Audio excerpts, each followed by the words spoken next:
Panorama group, जो सोचता है वो करता है। आपके अपने सपनों का आशियाना।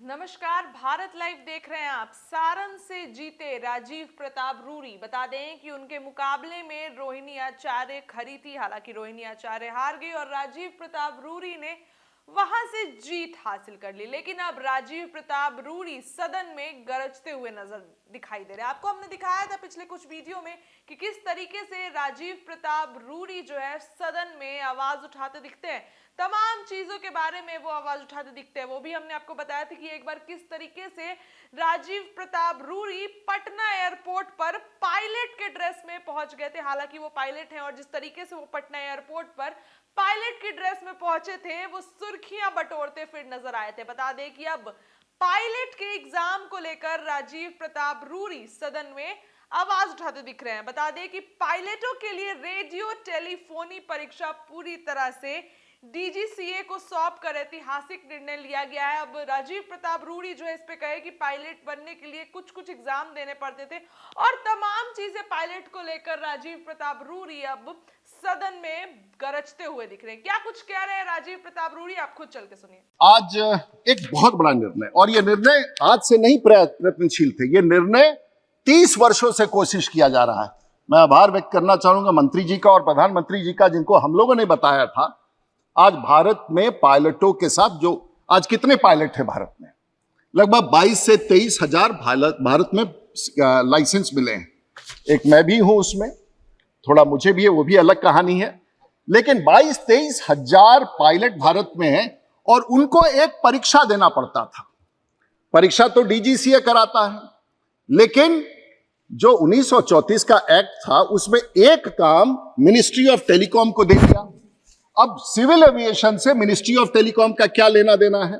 एग्जाम्स कंडक्ट करते हैं डीजीसीए, और एक परीक्षा के लिए आप मिनिस्ट्री ऑफ टेलीकॉम में, टेलीकॉम मिनिस्ट्री में जाते हैं। और उस समय एक जमाना में मोर्स कोड होता था, अब तो ट्रांसमीटर वीएचएफ यूएचएफ पर होता है।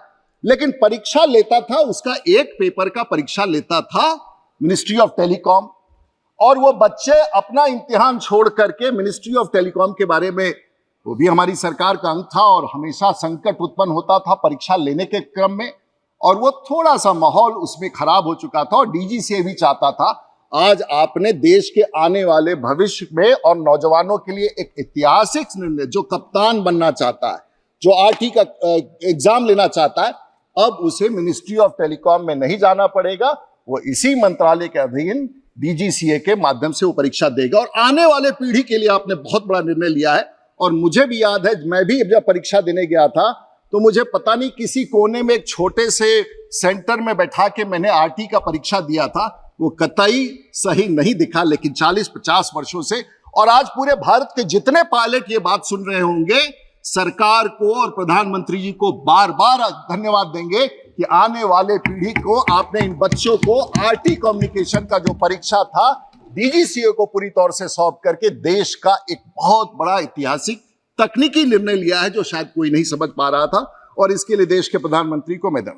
पनोरमा ग्रुप, जो सोचता है वो करता है। अगर ये वीडियो पसंद आई और वह बिहार के राजनीति और बिहारियत से सरोकार रखेनी तो सब्सक्राइब बटन दबा के चैनल के सब्सक्राइब कर ली। ओजे एगो घंटी बा, ओकरा बटन दबा देला से कुल सटीक और मारक खबर रुआ मुफ्त में मिल जाई। अगर रुआ पत्रकारिता के हमनी के नया प्रयोग में सहयोग कर चाहतानी तो ज्वाइन बटन दबा दी। पेटीएम नंबर नोट कर ली 9386816700। धन्यवाद।